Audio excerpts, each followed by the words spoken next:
I just booked a cruise to South America. The first time my family cruised to South America, a family member ended up dead. The second time we cruised to South America, I ended up breaking bones and needing emergency surgery in Cartagena, Colombia.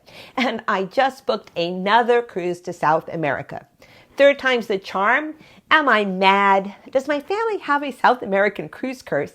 And can I break it? You're watching Cruising with Dee.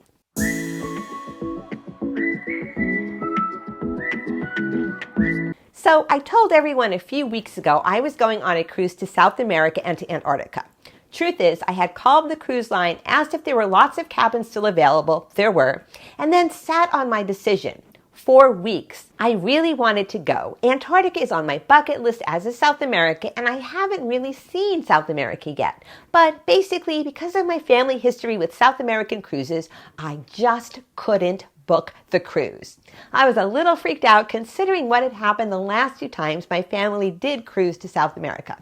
So here is our story. The first time many years ago, my mother-in-law and her sister-in-law were on a cruise to South America and Antarctica. My mother-in-law and I are great friends, and we were travel buddies for many years. We went on countless trips together, including cruises to the Mediterranean, New Zealand, and Japan. I could not go on this trip to Antarctica with her, so she traveled with her beloved sister-in-law, Susie. Right after the Antarctica portion of the cruise, while they were still touring South America, I picked up a late-night phone call. It was from my mother-in-law, her voice completely hysterical. I calmed her down to understand what she was saying. What she was saying was that Aunt Susie had had a heart attack right in front of my mother-in-law in the room and that she had passed away. Not to be too graphic, but the situation was that she was in mid-conversation with my mother-in-law when my aunt had the heart attack, fell over, and that was it. She could not be revived. I could not believe what I was hearing on that late-night call. My mother-in-law, besides being completely grief-stricken, did not know what to do next. Luckily, she was on a cruise with a tour group, so she had assistance with what to do it, how to get home, and how to get Aunt Susie's remains back here.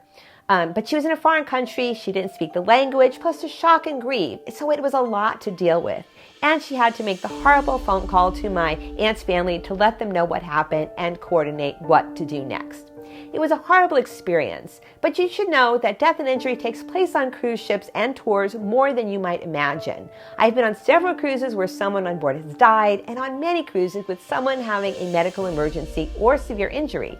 Recently, for example, on the Carnival Venezia, there was an emergency evacuation for a burst appendix.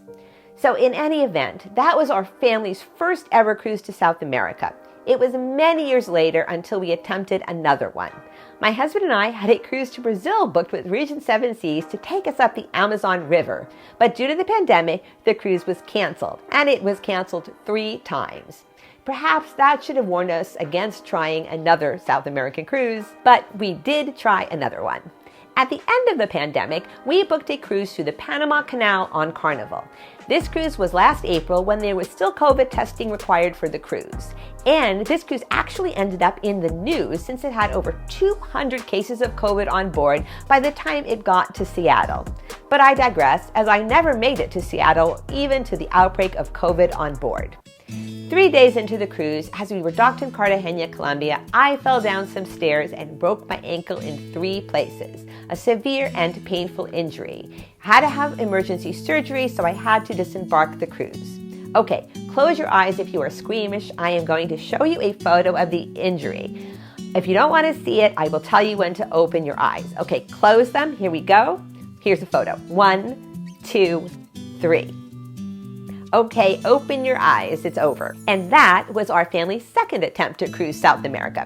Third, I guess, if you count the 3 times canceled COVID one to Brazil.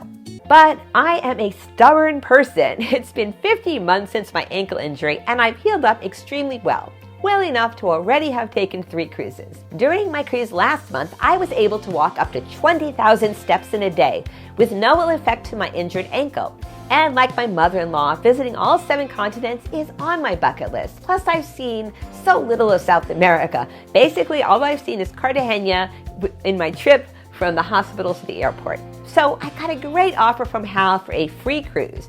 Chile, Uruguay, Argentina, including the Falkland Islands, and Antarctica. This is the cruise offer I mentioned in the beginning of this video that I sat on. I had to truly screw up my courage to book the cruise.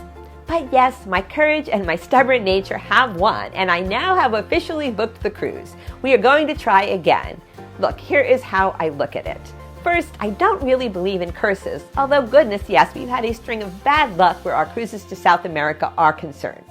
Second, I do believe in that old get back up on your horse trope when things go wrong. This attitude got me back up on a cruise within 6 months of my ankle injury. My mother-in-law also continued to travel and cruise after her South American cruise. Finally, gosh, we're going to be careful. You should see how careful I am on stairs on a cruise ship now. And we did pick this particular cruise to Antarctica because it doesn't have us taking zodiacs in freezing, choppy water.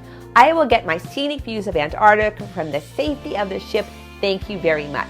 I am not going to tempt fate that much. Even I have my limits. I hope that you'll all be rooting for me on my South American cruise this January. I'll be sharing it all with you right here on YouTube. I am going to break the South American cruise curse. And with all the support and encouragement from you, my wonderful viewers, I am sure that I will.